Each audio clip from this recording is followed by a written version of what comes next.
right, if you just joined us, you're still on to Enterprise Morning, reaching you from Enterprise Television. Let's go to our main conversation. The death toll from the petrol tanker explosion in the Jigawa town, Tawara local government area of Jigawa state has risen to 153. The police in Jigawa made a disclosure in a statement issued to newsmen in Dutse by its spokesman, DSP Lawan Shisu Adam. He said 100 injured persons were being treated at various hospitals. Meanwhile, a mass burial has been held for the victims. And according to him, the incident occurred at about 11:30 p.m. on Tuesday in Majiwa town when the tanker driver was said to have lost control near Kadija University. He said the tanker departed Kano, heading for Nguru town in Yobe State, when the driver suddenly lost control, leading to the explosion. Villagers had besieged the vicinity to scoop fuel, resulting in the death of many persons. The accident in Jigawa was succeeded by a similar one involving two trucks in Ibafu along Ibadan Expressway on Wednesday. A petrol-laden tanker exploded, triggering a fire which destroyed vehicles and houses. Some persons reportedly sustained injuries from the ensuing conflagration. Fuel tanker explosions are not unusual in Nigeria, as oil supplies continue to be transported by road. All right, that's all we have for you this morning, and let's have a conversation. Doing that with us, joining us from Saitama in Japan is Mr. John. Good morning. Good morning, John Akerede. Good morning, my brother. Thank you so very much for Good morning, my sister. Thank you. I appreciate Good morning to our viewers. Thank and you. good morning to Barrister in the studio. Yes, thank you. Good morning. Yeah, and also with us in the studio, just like John did say, it's Barrister Sufeli, Barrister Law and Public Affairs Analyst. Thank you so very much for your time. Thank you very much. Okay. All right, so let's look into this particular matter. It made headline news not just in Nigeria but across the world. BBC, CNN, Fox was all over the place. While I watched and I listened to that, I felt so very sad, particularly because of the reputation damage it has done to our country in Nigeria. But speak to us, John. What do you think of this very sad incident and situation that happened? Thank you very much for this opportunity. First, let me say that it's a very sad moment, losing people. And personally, as a Nigerian, I send my condolences to the families that have been affected. However, this is one case too many. And we just go about with the same response, which I think is really bad. And what is the response? When things like this happen, you always hear our government officials send out condolence letters and messages to the families. And after that, nothing happens thereafter. Now, this issue is pointing out to some areas that I think I should point, I should show Nigerians the direction that we should go. First is the mechanism of the driver. So if he said to me now that this is a tank driver or a truck driver, what are the criteria for employing a truck driver? Which driving institute certify him to have been a qualified truck driver? Which agency? Because when things like this happen, we should hold people responsible. And then let's go back to those agencies. Was he having a valid driver's license? If yes, on what condition was he issued that driver's license? Which agency issued the license to him? That should be checked. And not that every Tom, Dick, and Harry can have a truck license. Even a truck boy who just escort the driver, after like 2-3 months, before you know it, he also is a truck driver. And so these are the abnormalities that we should check in that angle. Another angle is drinking while driving, which most Nigerians see it as a norm. But for me, it's an abnormality that should be corrected. Now, was the driver tipsy? Nobody knows. Was he, having a sip of alcohol before mounting on the steering? As we all say in our Nigerian parlance, that is only when you drink that your eyes are widely open and you are, more sensitive on the road. But most of the time, we see that reverse is the case. So that also should be checked. And if you go by that way, I can say to you, most of our commercial drivers in Lagos and all parts of the country, about 90% of them will fail this test. That shows to you that there's more to do on the shoulder of our road safety corps agency. The next one is tiredness. Probably this driver must have been driving for lengthy hours and he might be tired. So maybe while driving, a millisecond just sleeping or dozing can result in this swerve, and then that led to the overturn of the truck and explosion, and that happened. The last but not the least is the state of the truck itself.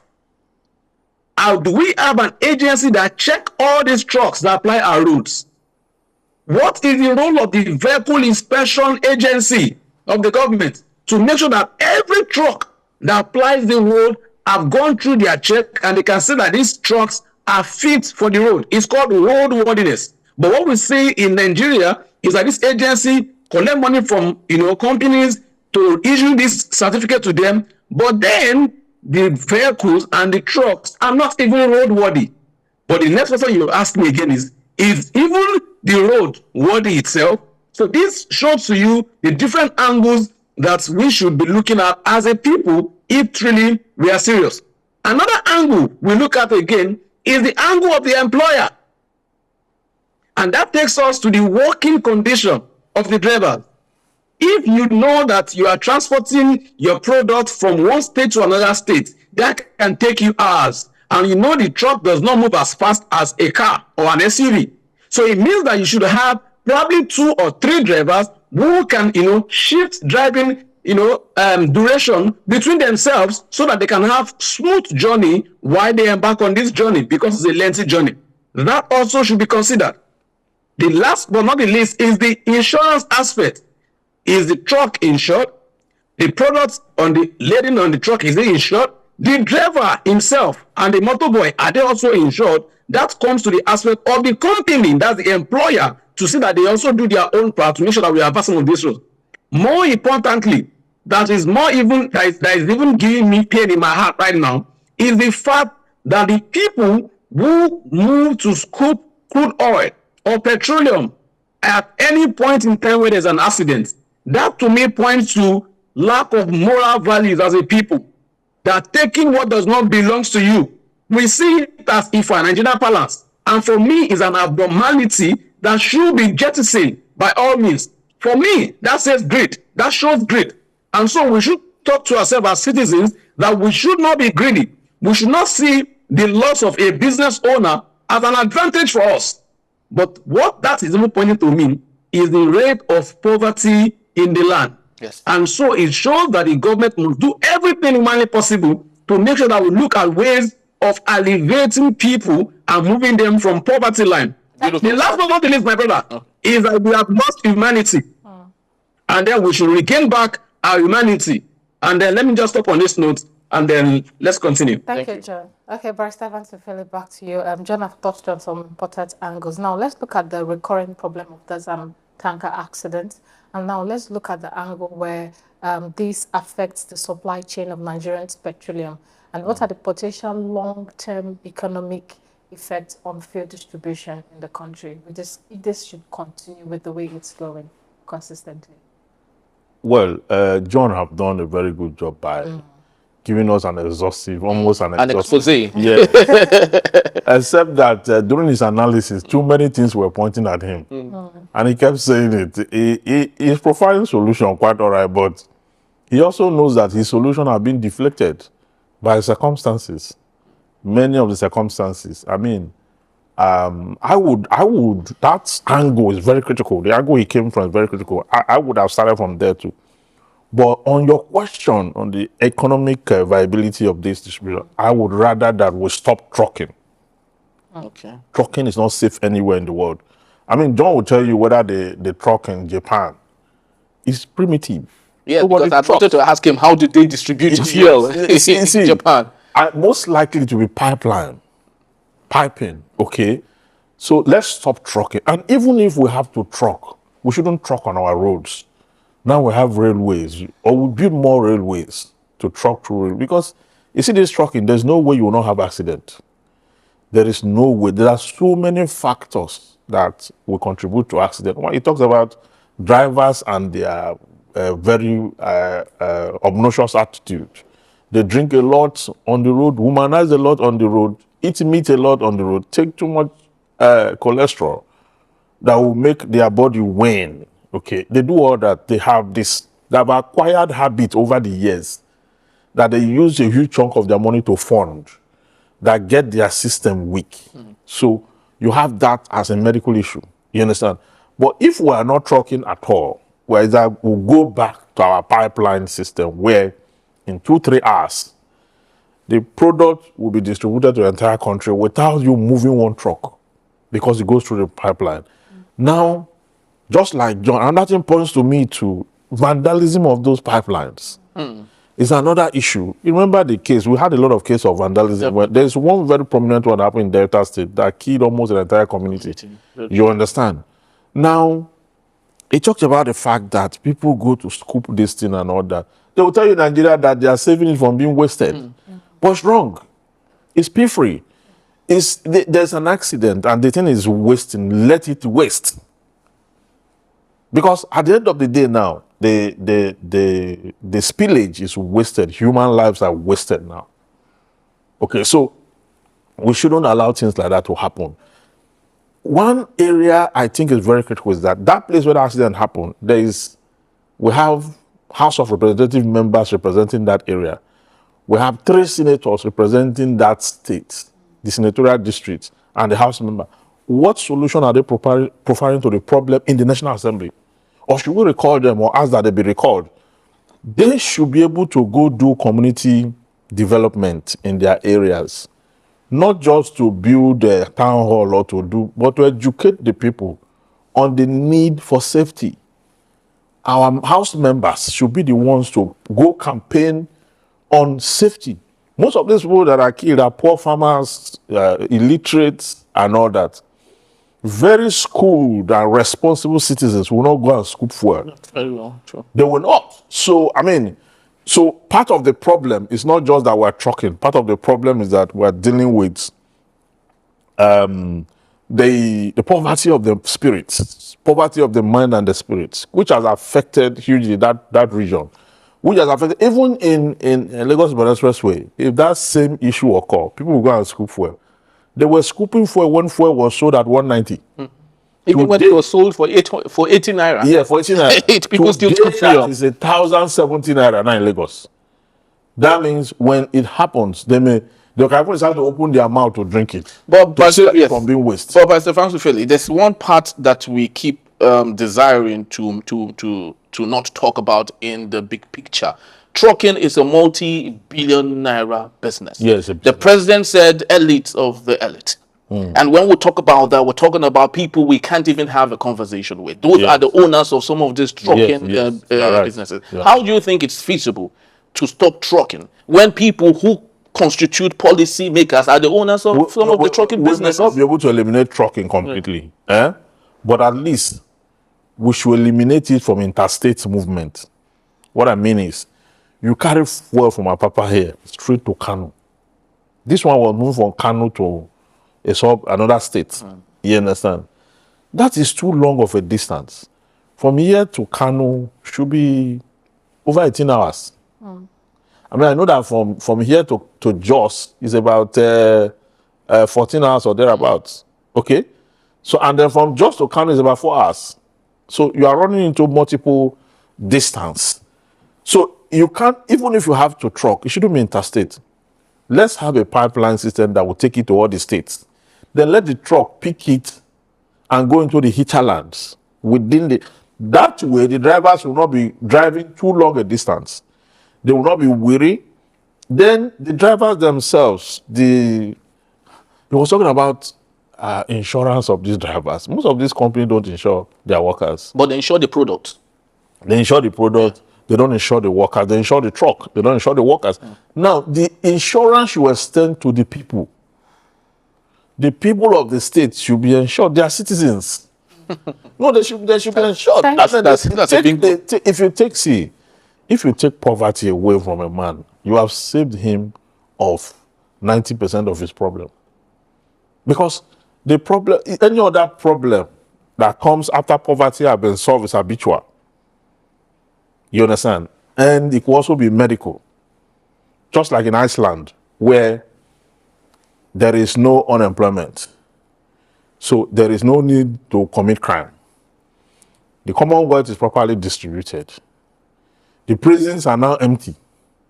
Then if we find one or two persons that still commit an offense, that steal or do any other thing, we don't take him to prison, we take him to psychiatric center for medical examination, because there's no need to do that. So can we create a society where you pull people out of poverty? That's why we say don't say subsidy is gone. Look for a policy that will pull people out of poverty. Very true. John, I wanted to ask. Yes, Yeah. you had a Yeah, question for him. definitely. Yes. Yeah. Let me come back to you. Now, you are in Japan. You've actually seen it globally because I believe you're well traveled. Now, let's look at how this affects Nigeria in the global space. Now, how can we say these incidents have affected the global perception of Nigeria's safety and regulatory standards within the oil and gas industry? Because this is one important sector which we present ourselves as Nigerians. And how can this be done to improve Nigerians' reputation at the international sphere or at the international stage? Thank you very much for that question. For me as a person, I'm always, worried when news comes out from my country, and most of the time they are not palatable news. People like us struggle so hard to explain the unexplainables. And so it's not really putting us in a good light when it comes to the international standing. Now, looking at it, Barrister made a very valid point. And I will tie you back to failed leadership over the years, consecutively. Not one person now, not one administration. All the administrations, holistically, in fact, all our political classes have failed us. If not, how can we say a oil-producing nation that have been producing oil before 1960 do not think or have a distribution mechanism as times and seasons are changing? Who would have thought about having a rail line that link one state to the other state? See, Lagos to Ogun is not far. So it means that you can link Lagos to Ogun State. Ogun to Oyo is not far. You can link Ogun, Oyo to Osun is not far. And that is how each of these 36 states are linked to each other. Now, so let's take, for instance, if you can link Lagos to Ogun by rail, and then we have rail, we have sea. All of these states that are riverine area that have water along their way, can we dredge so that they can have a port? And then from Lagos, you can take by sea to those ports. And then those trucks, just like the doctor said, Barrister said, we have shorter distance to travel. By so doing, you have reduced the rate of accident, the possibility of having accidents, that will be reduced drastically. So I think our political leaders should understand that their policy, no matter the essay you have on media and publicity that writes, palatable speech, these people do not listen to your speech. They see news on the global stage. You want to get the news about Nigeria, just go to Google and type news in Nigeria. You can sell all the headlines by yourself. So if the essay can speak all the best English in this world, they already got the facts for themselves. So most of the time, I'm worried that news that come to us here are not palatable news. So I think from now, the onus is on the leaders to be good leaders, to be exemplary leaders, to be leaders who will lead the people, have empathy for the people, and for their development. But I doubt we have such leaders in Nigeria now. You know why? It's simple. Because they feed on the ignorance and the poverty of the people. And that's why they can wait about the guy in the agbada and go to their constituency after every 4 years. I think at this point in time, we should be calling all of our legislators even to order and tell them that if you are not representing us as the people, will call you back. How do you say a community like Uhuru, they have House of Assembly representative in that constituency, they have House of Rep, they have a senator representing that constituency. Are you saying to me that when those three come together, they cannot find a viable solution to awareness and educating their people? Are you saying that to me? It shows that there are some things that they can do at the local level, at the grassroots, but they fail to do it. And they all point to the governor. So both the local House of Assembly the State House of Assembly, the National House of Assembly, the executive and the government, even the governors, and even the president have all failed the people of Nigeria, including myself. And I'm not too happy about this. And so I think at this point in time, we should be doing things that will put us on a global map as oil-producing country that is serious. Let's take at other oil-producing countries. Look at the likes of Saudi Arabia. Look at how they are distributing their own crude oil. In Japan here, they distribute through rail. And you see all of those cargoes landing on the track. And I see that the thing just keep moving. The only thing we hear is a bell that a train is approaching. And when they get to that time, you have to stop. Then you see the cargoes moving on the rail. Even to your containers, that they move by rail. And so that saves you cost, that increases efficiency, that reduces accident, and then you hardly record explosions as a result of falling truck because there's no truck that will fall. Now, even if those things, accidents are inevitable anyway, even if there will be one or two cases of that accident, you will see that the damage will minimal. Why? Because the number of lives that will consume will not be equivalent to that is consumed via road. And that takes me to the issue of emergency response. Accidents are inevitable. We all know. They happen. But when it happens, do we have a mechanism that can respond immediately? In some clans, when something like that happens, you don't need to wait for the central firefighting unit. Every local government, every ward has a unit that they can respond immediately. How come you see when people call 911 and in less than 5 minutes you get to see a police vehicle in your area? Do you think that vehicle is coming from their regional headquarters? No! It means that at every region, when you see a police station, you see a firefighter, a fire station as well. In case when the police get that alert, the fire station respond to it adequately and they are able to curtail the damage, from escalating. So for me, we should look at having, firefighting stations, having more police stations, and then our healthcare, primary healthcare. Those are the ones that can, because the damage that comes with such accident abounds. And so that is in the purview of a primary healthcare center. Okay. And so it means that if you ask those people now in that local government where this should happen, how many primary healthcare centers do they have in that local government? You'll be shocked that they may not have any.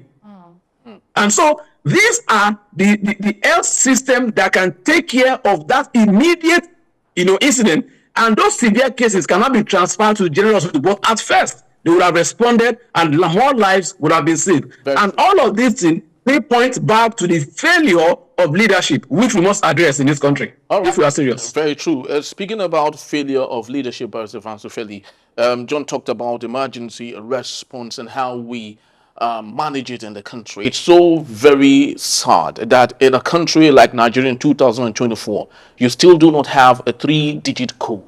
So you can call for emergency. You still need to cram a long list of 080 number just before you call. And I love you. That's my first question. The second question is considering the people who lost their lives as a result of this. 2 incidents happened, one in the north, the other one in the southwest of Nigeria. The 2 cases were different. Because of the extreme poverty in the north, it was easier to have loss of lives lost. In the southwest of Nigeria, maybe education had made it not to have had that. So tell us, how do we bridge the gap, especially between the north and the south of Nigeria, so people can be better enlightened on what to do when issues like this? The states have a choice. Education is on a concurrent list. The governors in those areas that I mentioned, their House of Assembly members, their representatives, what is their policy on education for those areas? Okay. I mean, the investment in education of the Nigerian child is very low. It's weak. Per child, I don't think it's up to 30 naira per child. 30 naira is less than 2 cents. So we are not going anywhere with this level of our policy. And one other thing we didn't add to this is that where was the fire service during all this? Because the story, there was nothing about the fire service. And because I saw this first on Sky News. Yeah, exactly. You understand? So, I mean, the question in the minds of people is, why is fire service? Do you even have them? We do in some states. In Lagos State, we have. Okay, we have an emergency unit on accident in Lagos State too. But in that particular place, can't the state come up with a fire service? Is the fire service under the federal government? I think state have jurisdiction to have fire services. None of that was in. Education of the people will determine their awareness on safety. What is the investment on education on the people of that state, the population or the populace of that? So there are multiple problems. You see, just from this issue, the whole problem militating against progress in Nigeria has been unveiled. Yes, on just this fire accident. Because from there you now discover the root of poverty, the lack of facility, the lack of emergency care, the lack of healthcare center, the lack of insurance, the lack of everything in one country. One country have lack on every areas of its life. So when we have emergency like this, people will lose their lives. In some countries, when this accident happen like this and people die, the governor will resign. The local government chairman there, who's the security officer of that local government, will resign. Where is that local government chairman? Possibly he's living in Abuja. That's what they do. He'll be living in Abuja. The governor might be living in Abuja too. So these are the kind of people that will make Nigeria great. We're joking. And we keep saying this every day, that the people that are leading us are not fit and proper in character and learning. They are not. You cannot. The other time, in one of the states, we discussed it here. A series was on set that day. They left their citizens and went for Hajj. The governor, the speaker, and the top government functionary. State actually. They went for Hajj. They went for Hajj to pray to which God? When it is, you see, even in the religious rite, it is written there. God Himself has said it. Whatever you do not do to your neighbor, you understand? Whatever you do to your neighbor, the good you do to your neighbor, you do unto me. You understand? These ones are sanctimonious. The people are a secondary consideration. They went to see God somewhere. Thank you, Barrister. And this is not leadership in any shape or form. Thank you, Barrister Evans. Jonah Kerele, as we coast home, let me ask you, is it wrong at this point for Nigerians to ask for more bond center as we look at the fact that they are still going to be trucking? And is it too much to ask bonds treatment center? They're already trucking this morning. They are still trucking. And looking at the bodies that were burnt beyond recognition, no way to identify the dead, what do we tell the families that were involved? You see, that also points to another issue. Everybody belongs to a family. Everybody, has a roots. Nobody is a ghost in the country. And that takes us to the issue of data. Now, see, I think the people are not serious. They are not ready yet to make Nigeria work. Because if you are ready, for every person that comes into a state, you must know that somebody entered that state. How come that when Nigerians travel to London, to Canada, immediately you enter the country, immediately you enter a county, they know the county you are in. Do you understand? They know. Now, how come in our own case, we don't know the number of people? Let me ask you, when was the last time we had population census in the country? 2006. That will tell you the body language of leaders. So in that case, data is really important so that we know. Now, these people in this locality, are they passers-by? If they are passers-by, we go to the transportation. How many buses were on the road? Where is their manifest? Do you understand? With that, you can track the number of people on that bus who are on that journey. Now, from there, you can get their phone numbers, their email address, and call their family members that this happened while they were in transit to Kaduna or to Yobe. Do you understand? Now, those who live in that area, those are the residents. Then you go to your city hall, that's your local government hall, to get their city register, to look at the number of people who reside in that locality, and how many of them are not found when they get to their houses. How many of them have not... See, when disaster like this happen, Some countries have what we call, they put up a link almost immediately for you to say that I'm safe. So everybody in that locality can say, and so those who have not identified that they are safe, they are the first target that, okay, maybe this person might be in that inferno. And so with that, you can get your data to know the number of people in that locality that have been affected. And then when you see that the number you have, the number you have supersede what you have on ground, that's the casualty. It means that there are some people who are also involved in that casualty who are not residents of that community.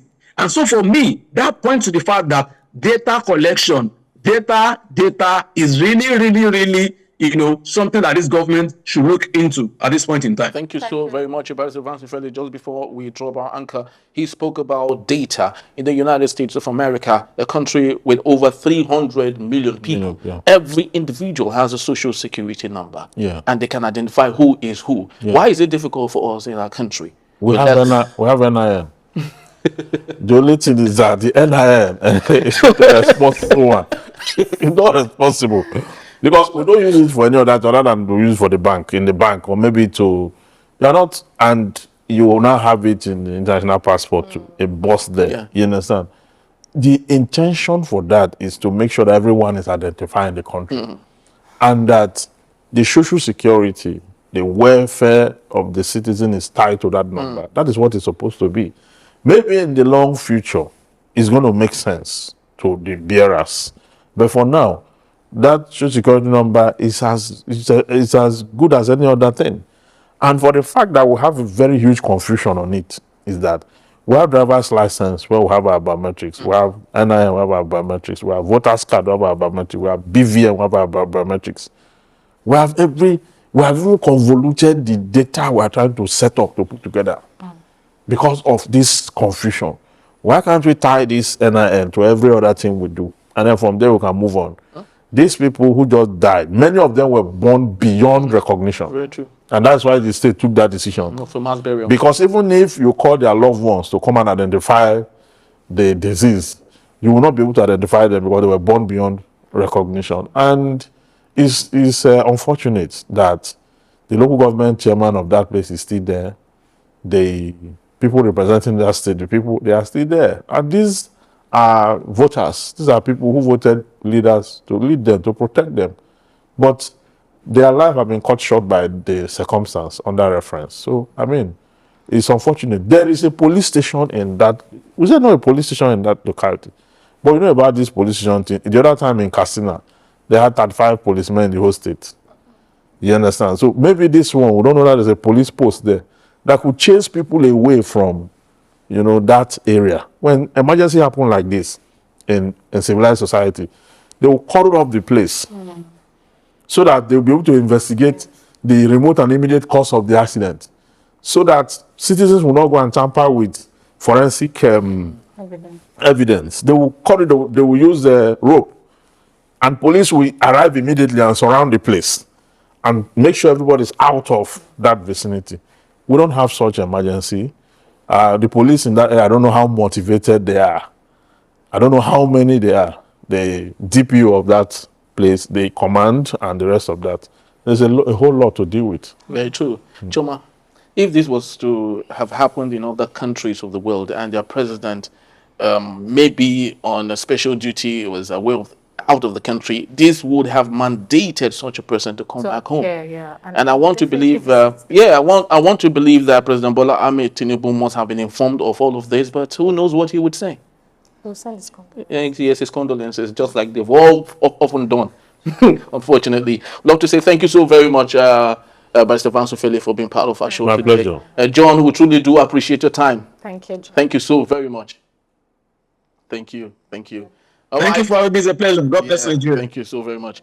That's just about the size of our package today. We truly do appreciate you. You've watched, you've streamed, wherever you've done that around the world. We'd love to say thank you, and thank you once more. But please do well to visit us. You can always find us at enterprisetvnews.com. You may like, comment, and follow us on all our social media platforms at Enterprise TV7. I am Henry Ikwebike. And I'm Choma Okohe. Thank you for watching. We'll see you tomorrow. Bye. Bye-bye.